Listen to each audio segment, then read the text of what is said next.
Silence hybrid work. everyone's eyes, and we never stop. What is a hybrid work model? I always like to define things first, but what they're not. I think that the pandemic opened everyone's eyes to explore different possibilities. Every company is going to pay a high price because of not investing. We are always busy doing, and we never stop to practice to prepare ourselves. We're losing that sense of belonging.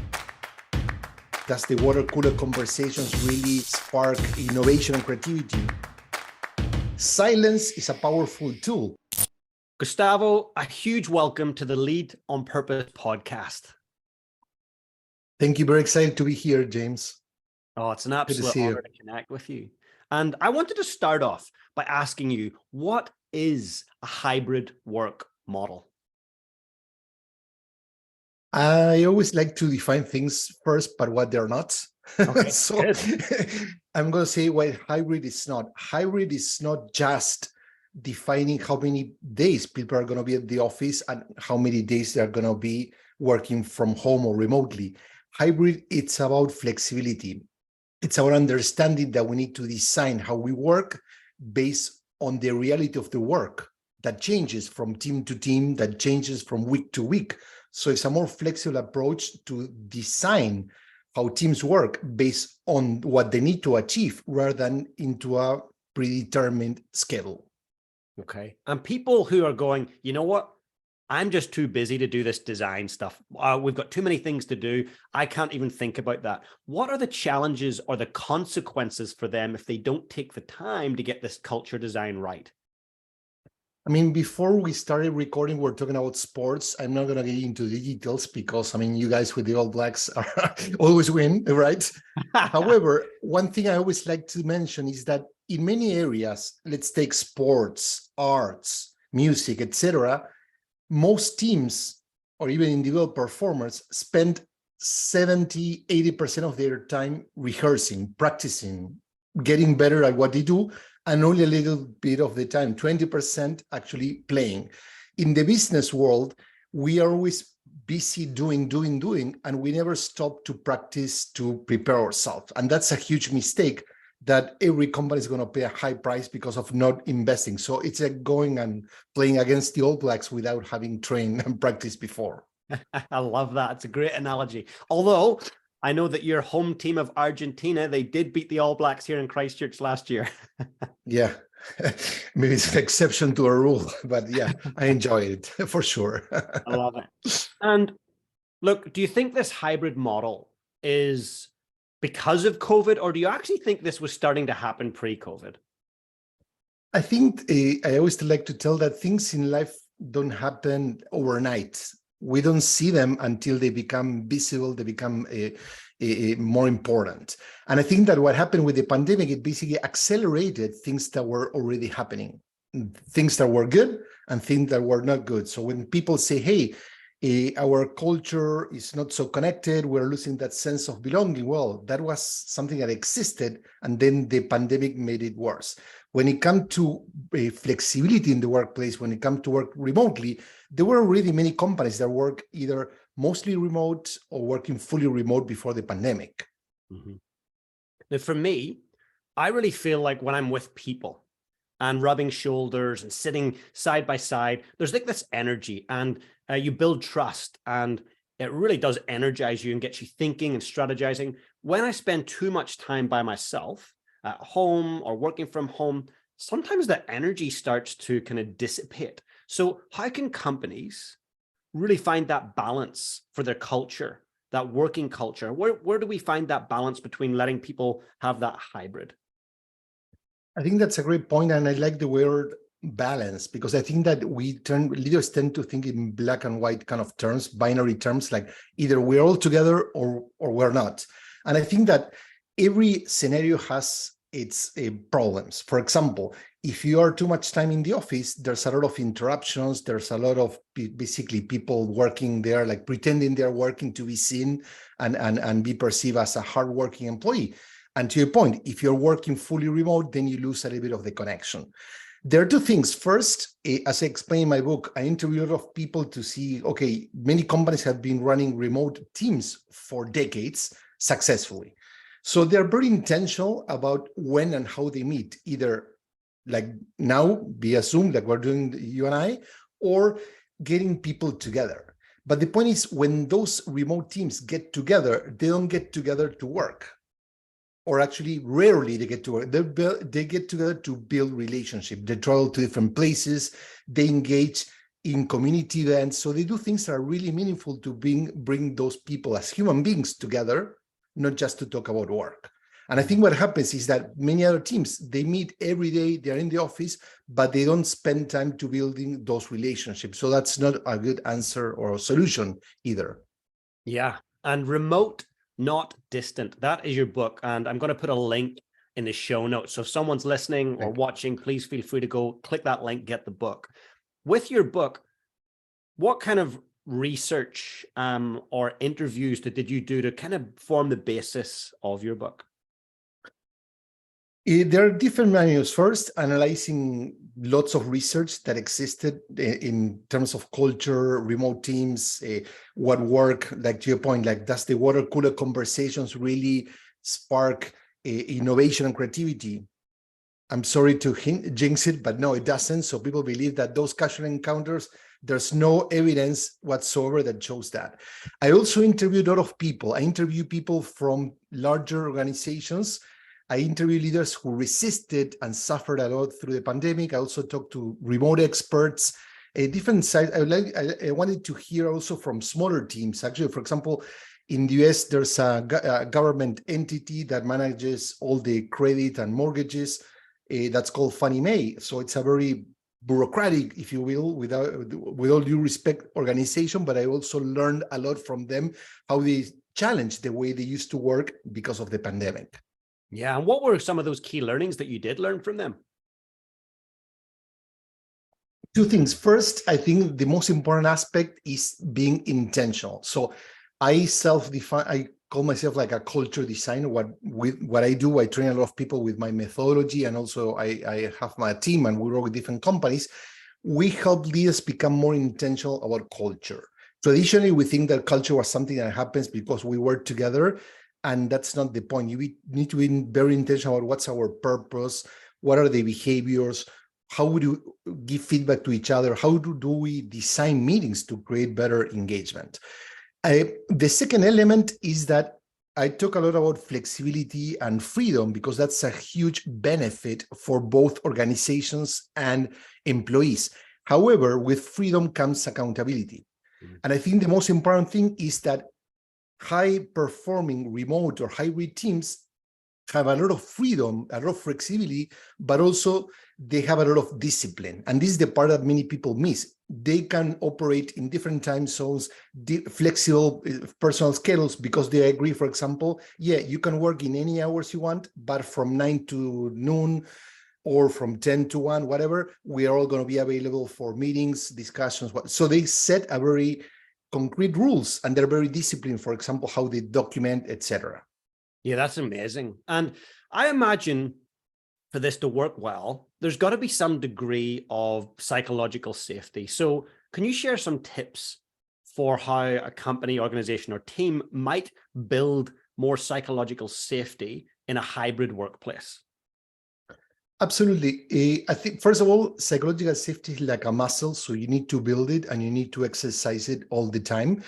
And there's also a chicken egg kind of dilemma, which is which comes first. Like we create a safe environment so people participate and speak up, or do we have people to speak up and participate so we build psychological safety? So it's a little bit of both.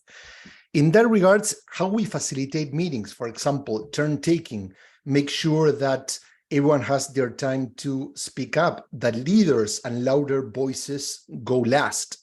Silence is a powerful tool.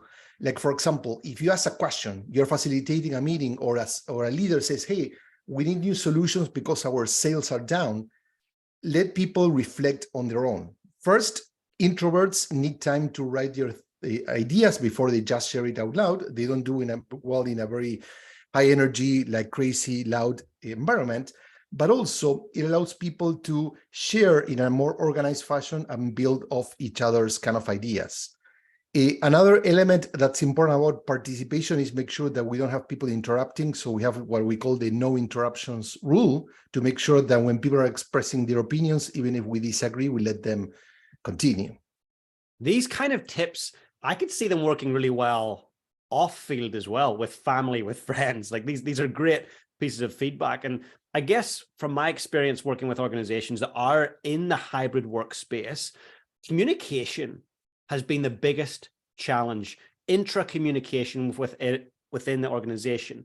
What do you recommend in terms of how do we stay connected without being busy on WhatsApp or Slack or Twilio? What do you recommend in terms of how we communicate powerfully and clearly? First of all, I think that we have much more tools than we need. So I remember when I first started using Slack, like when Slack started, I don't know, over 10 years ago, I forgot. And I thought, oh, this is going to kill email or replace email. And here we are. So we keep fragmenting conversations. So I think that's important for teams to understand what are the different communications medium and how to use each. We have a tool that we call that's washing instructions, team washing instructions, the same way that your clothes come with a label that you know how it needs to be treated. This is about writing and codifying how we want to be treated as a team and how each team member should communicate, should collaborate, what things should manage asynchronously, which things should manage in real time. So writing those washing instructions really help bring some kind of a shared norms. And those washing instructions, I'll tell you what, sometimes I haven't read them and I put a woolen jumper on a 60°C wash, not a good idea. So what is the consequence or the downside of people not writing these instructions for their team? You're playing catch up or you're playing the guesswork. So let's say that we define that, for example, for small chit chat, we use Slack or chat. For bigger issues, maybe we want to write an email. For documenting a decision-making process and things that are evolving, like our team norms, we want to use Notion. So if we don't agree on that, each team member is going to default to their preferred way of communication, and that's chaotic.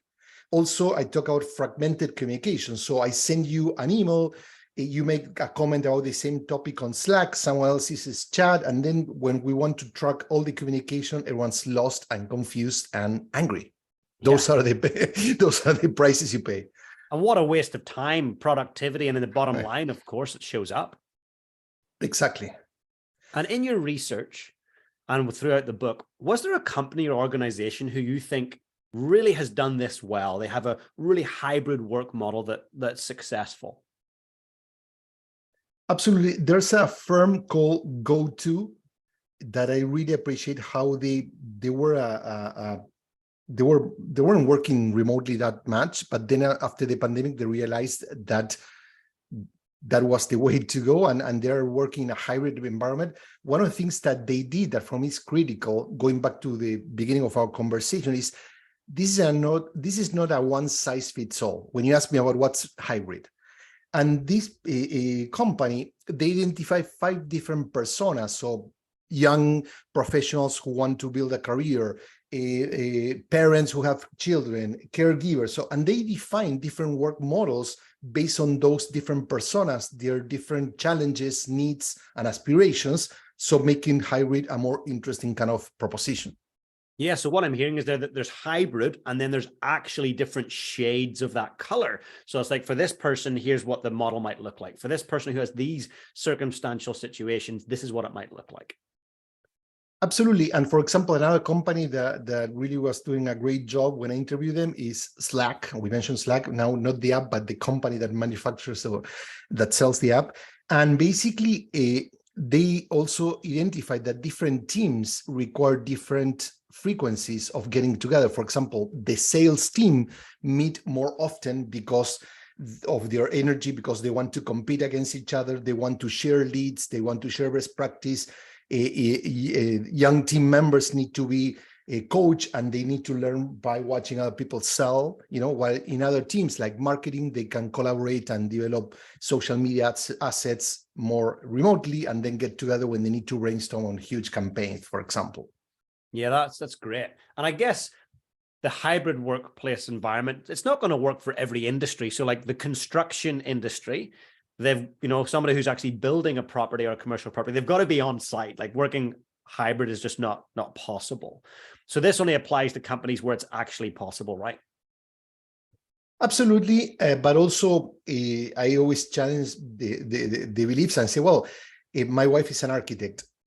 So in the past, you had to go to the construction site every day and stay there for. Now there are technologies and ways of working that doesn't need you to be there as much as you used to be, for example, no? Mm-hmm. So there are different things that can work in a new way, considering the technology and the process, but also the mindset, because I think that the pandemic opened everyone's eyes to explore different possibilities. It really did. It did.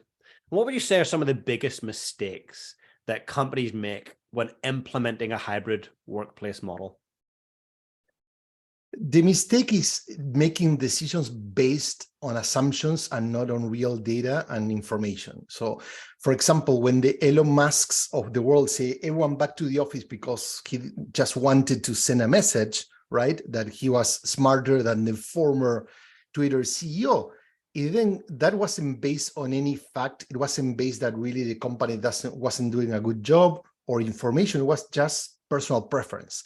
And many leaders were born and raised in that environment. They feel more comfortable in their corner office because that's the power play. They have everyone around them, so they like to be in the office. And also their spouses don't serve them coffee and things like that, so they want to be there because they have all those perks.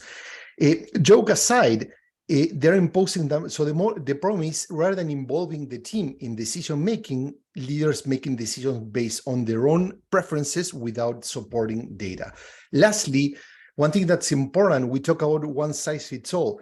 We need to give every team the freedom to determine when and how they want to work, because in the end, it's the question that we should be asking is not how many days in the office, but what way of work is going to help us as a team do our best work. We need to focus on the work, not on the schedule. And what I hear you say there is that Elon Musk in this situation actually let his emotions and his ego play as opposed to looking at the data and the science, right? Absolutely. And the point is, there are many other interests. No, for example, if you own a real estate, you want people to go back to the office and all the businesses that surround that presence. But there's a lot of conversation. And if you ask people, they say, now everyone's back in the office.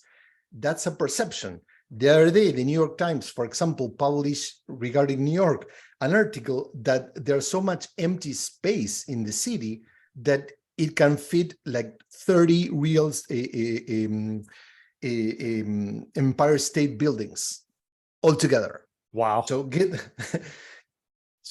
but that people don't talk about that. People talk about, years, because that's the headline, that's what sells.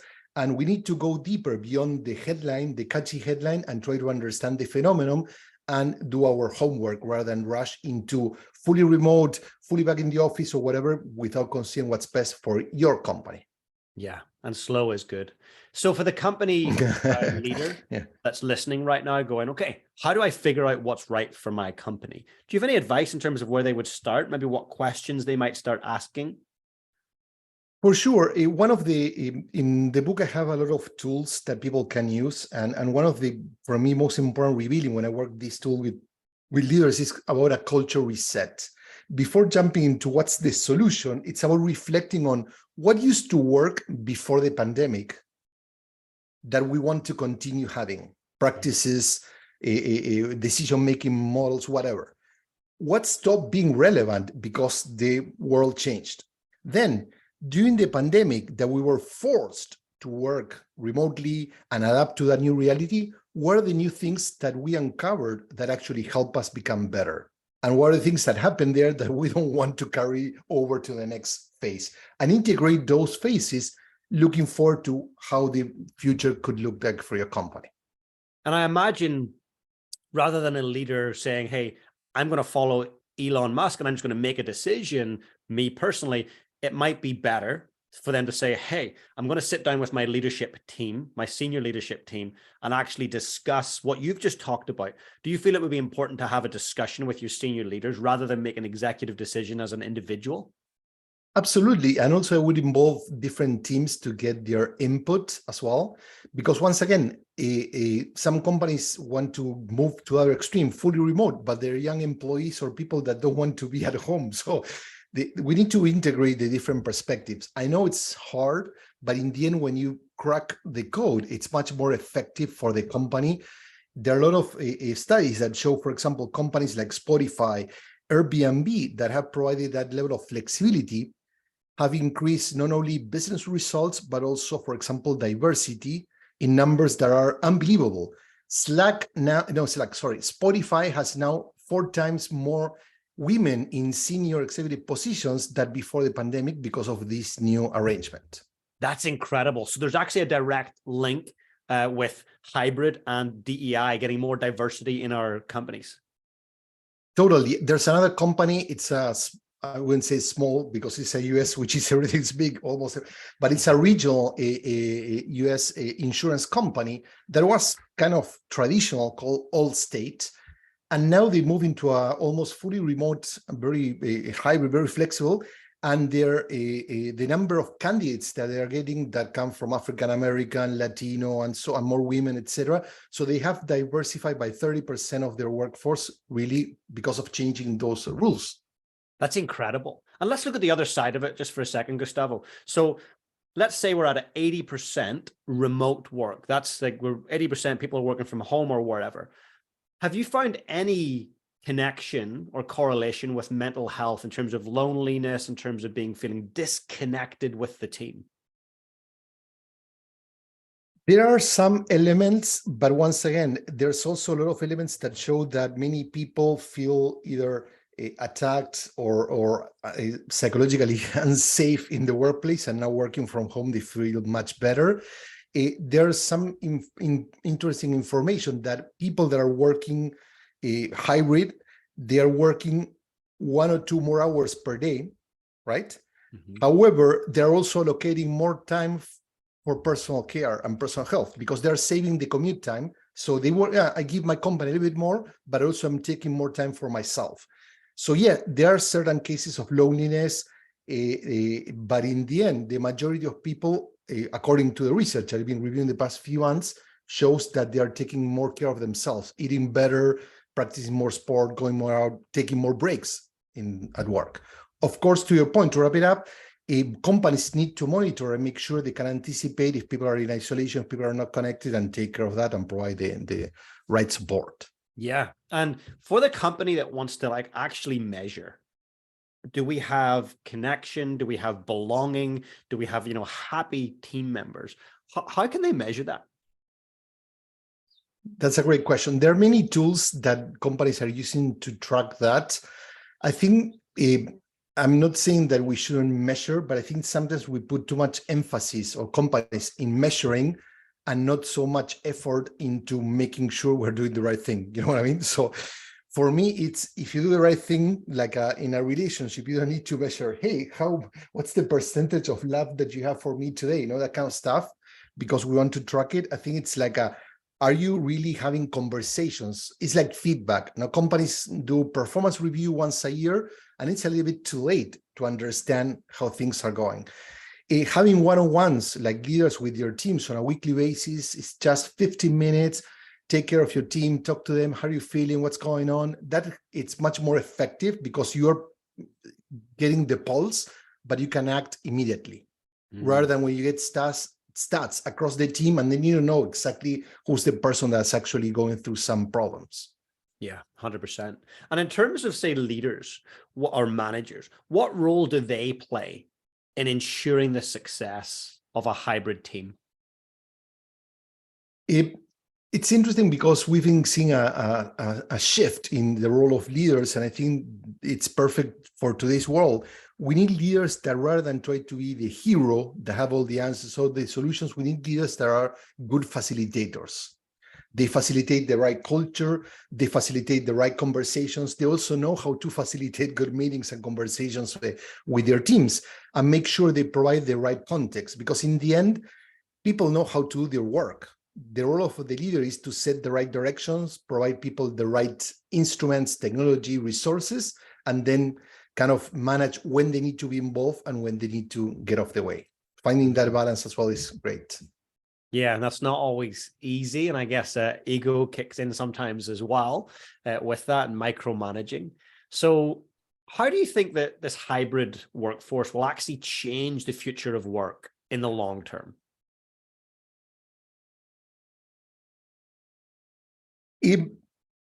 It's a very interesting question. I'm going to take a deep breath before Take your time. There are two things. I think that there's a generation that's getting used to, you know what, I don't need to work where I live. So they're embracing I want the flexibility to be able to travel, to explore and work in any organization. I think that's going to have an effect, and regardless of what companies do, this is going to happen. The level of loyalty, so to speak, that people used to have for a company, it's going to erode. But I think it's not just because of remote work, it's because, I mean, 20, 30 years ago, people stay in the same company for 30, 40 years. They got that golden watch and stuff, no? And that had been eroding. Now, I think that the flexibility gives people not only a realization that my personal life comes first, but also the flexibility. If a company doesn't give me options, I'm going to choose somewhere else. On the other hand, I think that companies are going to realize that they need to adapt a more global mindset. Even if you operate in a single market, your talent pool is not limited to that single market. Yeah. So if someone was based in Ireland and they had a company based in Ireland, they could be hiring talent in Chicago, where you are, or here in New Zealand. So really not basing all of your talent pool in one geographical area. Absolutely. And one thing that's a shift too is that in the past, people hire talent in other countries because of cost. Mm-hmm. So when people hire remote workers in India or in Uruguay or you name it, it was, for example, in the tech business, it was because they were able to access to great talent at a cheaper cost. Now it's about finding talent that brings the diversity, the complexity, the experience that you wouldn't have if you weren't able to hire remote people. Yeah, I can see that from my own business model. For the last 4 or 5 years, I've had team members in the Philippines, in India, in other parts of North America, and it's been great. There's been challenges. There's been communication challenges. There's been expectation challenges. But actually, once we work that out and improve the communication, that level of flexibility for me has been great. Absolutely. And I think it's important also, the moment you're working with people that have different languages, different backgrounds, different experiences, they live in different weather, the conversations get richer because, to your point, for you, it's like 2, 3... What time is it for you now? We are 11 a.m. No, 9, 11. Yeah, sorry, I was making the wrong number. So it's 11 for me. It's 6 and something p.m. And for you, starting the day, I'm kind of wrapping up with this nice conversation. So it changes the mood. I think it brings a great energy to teams. A lot of things that we can learn from each other. 100%. And for the listener that's listening right now, that's about to go and buy your book and really go deep with what you talk about, what are the benefits for their company? Where could they see these benefits show up if they actually read the book and implement your incredible strategies? One thing that people like about the book is it's not like a recipe or a manual that, follow 1, 2, 3 steps and you're going to get over. It's actually a framework that helps each organization reflect on their own culture and design how to get there. And I provide lots of facts, insights from different people, not just from myself, but also exercises and activities, from something really simple that you can implement right away for more structural things that you need to kind of take more time and change the way you operate. Great. So it's going to impact their level of culture, their engagement of staff, retention, maybe productivity, I imagine bottom line revenue, all those things. I hope so. Decision making, for example, norms and rules. So a lot of things that are involved into team performance and productivity, that if you get them right, then you're going to get the right results financially and humanly speaking. It's incredible. Well, as I say, I'm going to put the link to that. I'll also put a link to your LinkedIn profile for any leaders that want to connect and learn more about your work. But just before we go to wrapping up, I've got one question I really want to ask you. And if we were to fast forward into the future, way into the future, let's say 40, 50, 60 years, it's your last day here on Earth, and you know it's your last day. And someone very young, maybe 10 or 11 years old that you love, they come into the room and they say, Gustavo, how can I lead my life on purpose? What would you say to them? I would say follow your heart and take risks. And rather than ask for things, do what you feel is right, and things are going to come for you, in the right time. One thing I mentioned when I worked in corporate for over 20, 30 years, I never asked for a promotion or for a raise. I always say, like, I'm going to do what's right, and then the things are going to come, and if they don't come, they're going to find a way. So I think that's the most important thing. Sometimes we're too focused on the outcome that we forget to put what's the right input. So for me, it's focus on that. Take risks. You're going to screw up, but the worst screw up for me is dying with regret. I should have tried that. And I think that in my case, I won't say that because I was taking the risks. Yeah. No, thank you. And pay the price. Got to pay the price, 100%. Yeah. And thank you for sharing that. That's great advice for our listeners. And remote, not distant. I hope that our listeners who are listening in from New Zealand, from South Africa, the UK, all over the world, I hope that they hit that link, go and check out the book, because we are moving into a world that needs a hybrid workforce. It's what's going to happen. So why not get prepared, get ahead of the curve and make the most of it? So thanks for doing all the research for us, people who are running companies and running teams. I appreciate it a lot. You're fast tracking our learning. So a massive thanks also for taking the time to share your wisdom. My pleasure, James. I'm really excited to be sharing this conversation with your audience, and hopefully if people want to reach out and have questions, we can continue the dialogue. 100%. Hey, Gustavo, thank you so much. Thank you. Hey guys, if you enjoyed the content today, please smash that subscribe button below. And if you want to become part of my community, I've got an amazing free Facebook group. Please come and join us. The link is in the description below. And also, if you've got any questions about today's session, I'd love to know. Just comment below and I'll be sure to get back to you guys. Have the most amazing day.